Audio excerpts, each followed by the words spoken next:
एक शहजादे जैसी जिंदगी, रेशमी लिबास और खुशबुओं से महकती महफिलें, मगर दिल के अंदर एक अजीब खला। ये दास्तान है सलमान फारसी की। वो नौजवान जिसने सच्चाई के लिए अपनी सल्तनत, अपना खानदान, हती की अपनी आज़ादी भी कुर्बान कर दी।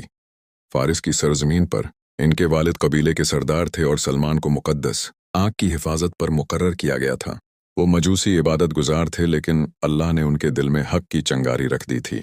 एक दिन खेतों की तरफ जाते हुए उन्हें एक गरजा घर से इबादत की आवाज़ सुनाई दी, जो सीधी उनके दिल में उतर गई। वो अंदर गए और देर तक सुनते रहे। इसी लम्हे उनकी जिंदगी का रख बदल गया। जब वालिद को मालूम हुआ तो उन्होंने बीड़ियों में जकड़ दिया, मगर सच का मुतलाशी जंजीरों से नहीं रखता। सलमान ने कैद तोड़ी और शाम की तरफ निकल खड़े हुए। साल गुजरते गए, एक राहब से दूसरे राहब तक हर उस्ताद के पास एक ही सवाल था, हक कहाँ है? आखिरकार उनके आखिरी उस्ताद ने कहा कि आखिरी नबी का ज़माना करीब है। वो अरब की सरजमीन में ज़ाहिर होंगे।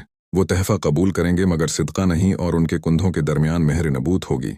ये सुनकर सलमान ने सेहरा का रख किया, मगर रास्ते में धोखा हुआ।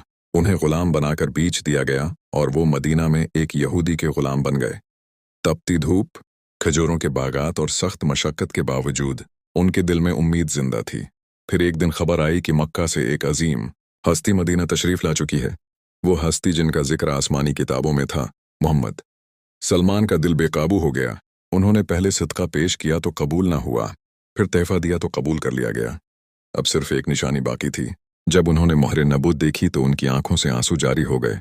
वो सच जिसकी तलाश में उन्होंने अपनी जवानी कुर्बान कर दी थी, आज उनके सामने था। ये सिर्फ गुलामी से आज़ादी की कहानी नहीं, बल्कि एक सच्चे तालिब हक की मंजिल तक पहुंचने की गवाही है।